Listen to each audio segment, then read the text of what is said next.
So, but it was a great experience. I had fun. I had a lot of fun, and it really kind of just hit me again. Like, I love going to Detroit. I have a good time every time I have gone. I used to work in downtown Detroit a couple of times.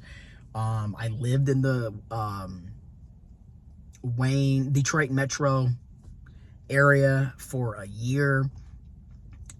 And honestly, I'm ready to go back. Kind of over this whole setup. And it ain't just because of the situationship. Like, I had already didn't want to come back. But of course, being a responsible son and grandson,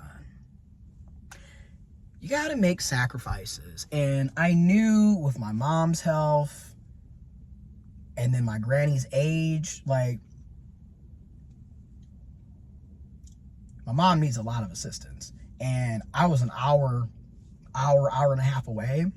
So, like, driving back and forth wasn't always realistic. Like, even though I did it, I was back and forth in the area like 2-3 times a week.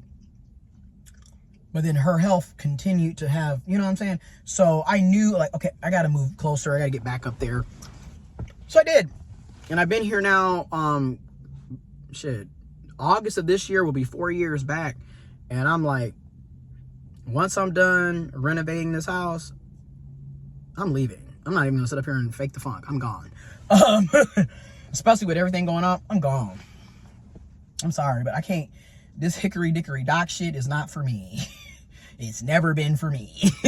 And the funny thing is, I'm not a big city person. And at the same time, way more opportunities for decent paying jobs, to have fun and get out and do things, to see other trans, intersex, queer, LGBTQ plus people. It's time to move. Time to head on back. You know what I'm saying? So that's my plans. I'm just gonna be real. Yeah. And honestly, push come to shove, be like, Mom, you're coming with me, and or I'm going to get you a place down here and continue to work 60, 70, 80 hours a week like I've been doing. Might even push it to 90 to 100, because if I have to pay for an assistant, nursing assistant to, be at the house with you more often, then so be it. But I'm coming down here. I do not want to be up here. I'm sorry. It's just, no. This is why I left the first time. Like, no. You know what I'm saying? I want to be where, no. And then, like I said, I also just feel like, and this is going to sound selfish, and this is selfish. I'm just, I'm going to be real. This is selfish. But I don't think it's fair that I have to constantly sacrifice my own happiness for other people all the damn time. I just don't. I don't. I've been doing that my entire life. It's time for me to think about me and to prioritize my happiness for once. And that's what I'm going to start doing more and more and more and more of. So moving back that way is definitely the move.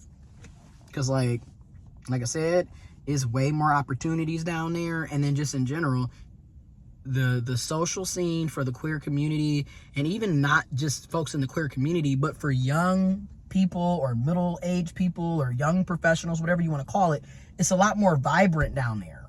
It is what it is. Detroit essentially is Michigan, Chicago. Okay, like you trying to go and have fun and be cultural and actually do things, it ain't gonna be where I'm from. I mean, don't get me wrong. There are great things in my home city. Like, I love my home city. Don't get me wrong. But I've literally been here my entire life. It's time to see something else. And I kind of think that's the other thing. It's like, you do need to get out of your hometown. Like, you get to a point where you have outgrown this. Okay? It is what it is. And there really is more to life than your hometown. So, yeah, I'm definitely looking forward to the action steps to get me back that way.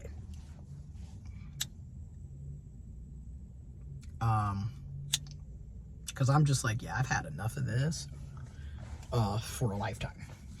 Literally. But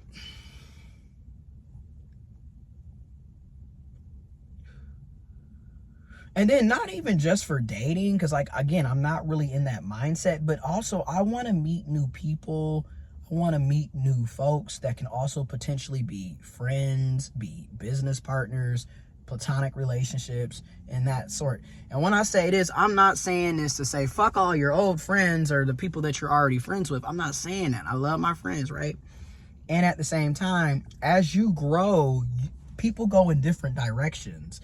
A lot of my friends are cis hetero, okay? They are married, they are engaged, they have kids, they are parents. I am a intersex, trans man, gay, queer, no kids, 2 dogs, single. We really don't have much in common anymore. It just needs to be said.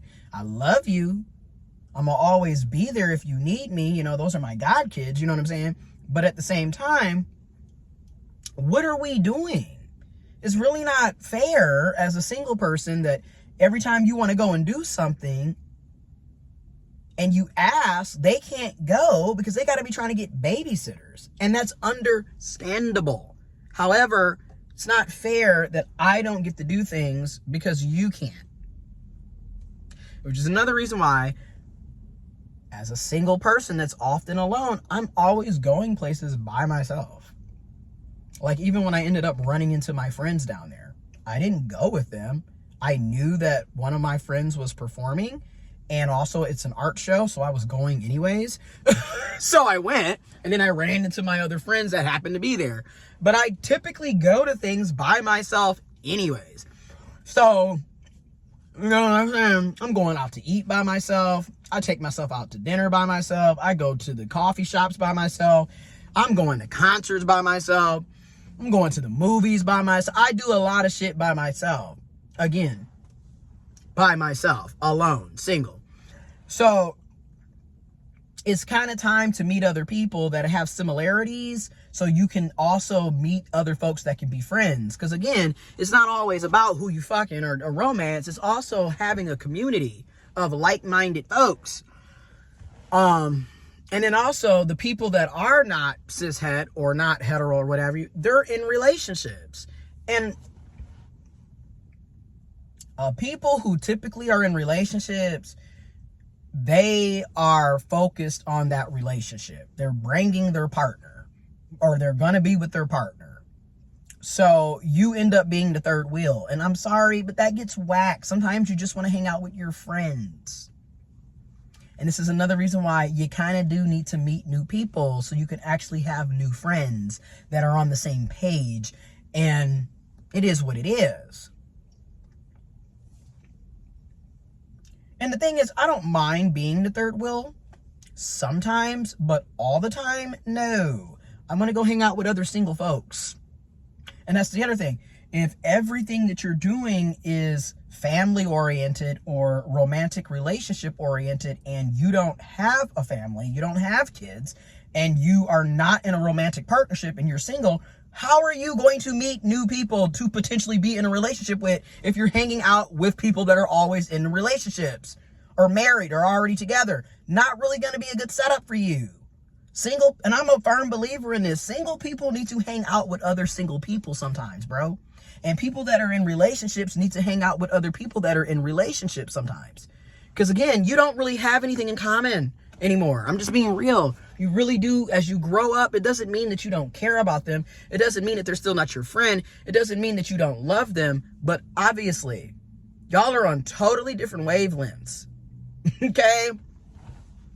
And I also think that's another reason why people end up feeling bad